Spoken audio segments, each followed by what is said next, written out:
Buon inizio di settimana ragazzi, un inizio di settimana importante per me perché oggi ci sarà un annuncio, lo scoprirete sui vari social, Instagram, Twitter, poi magari anche su YouTube nel secondo video se vi siete persi questo annuncio qua. Però è una giornata importante perché inizia il calciomercato della Juventus, perché oggi per Adrien Rabiot, oltre che per Alexandro, è il primo giorno da svincolati, quindi da non tesserati dalla Juventus. Ieri è stata un'altra giornata importante perché abbiamo ufficializzato col comunicato Douglas Luiz alla Juventus e quindi parliamo un po' di queste novità e di come agirà la Juventus nei prossimi giorni sul mercato, perché effettivamente ci sono degli step da compiere e alcune situazioni da chiarire, in particolare per gli acquisti già fatti.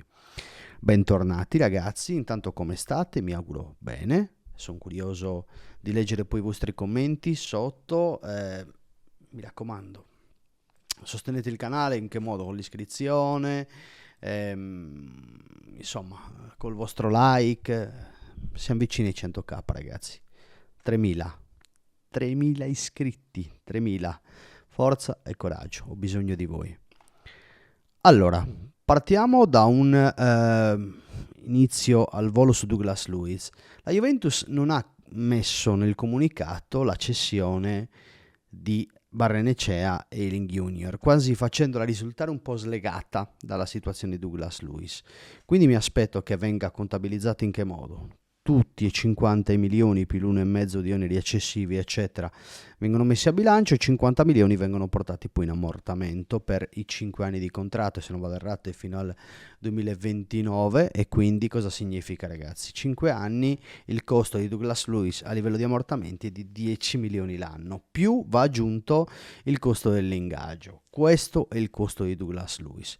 D'altro canto la Juventus metterà a bilancio un effetto positivo delle cessioni di Enzo Barrenechea e di Ealing Junior. Questo è.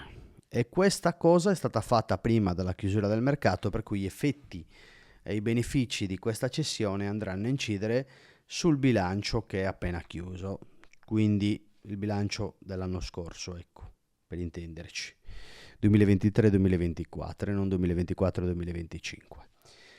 Ora invece tornando a noi, parlando un po' di cose legate sempre a Douglas Luiz, la Juventus non solo ha chiuso a quanto pare nelle Women per Alisha Lehmann, che arriverà a giorni a fare le visite eccetera, ma anche per tale Anna Benninson. Ora, io non ne capisco una mazza di calcio femminile, non le conosco, cioè conosco Alisha più per la sua presenza social che non per le sue gesta calcistiche, parliamoci chiaro, per come è stata poi sponsorizzata all'interno di questa trattativa che ha visto Douglas Luiz vicino alla Juventus. Però per il resto ragazzi non vi so dire altro, arriveranno, questo è chiaro.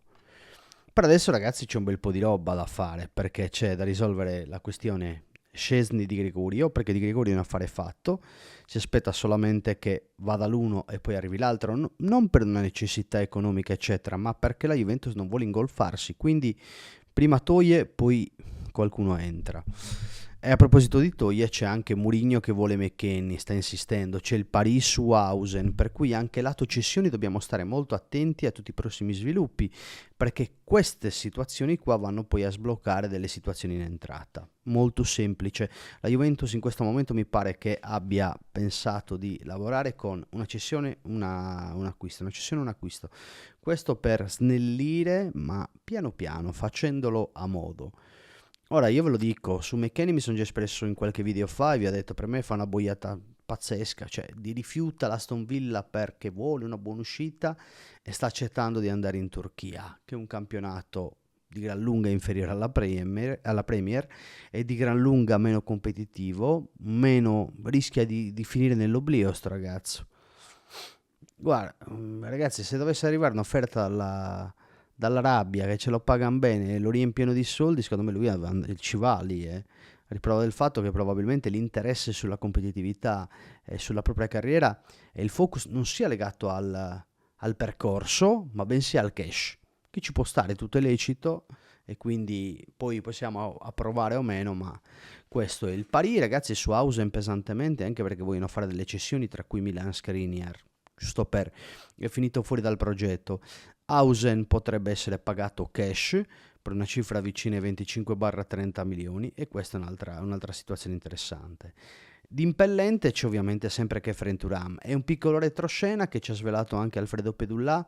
Diverse squadre di Premier hanno fatto un po' da avvoltoi nella situazione, ma Khéphren nulla, non molla un centimetro.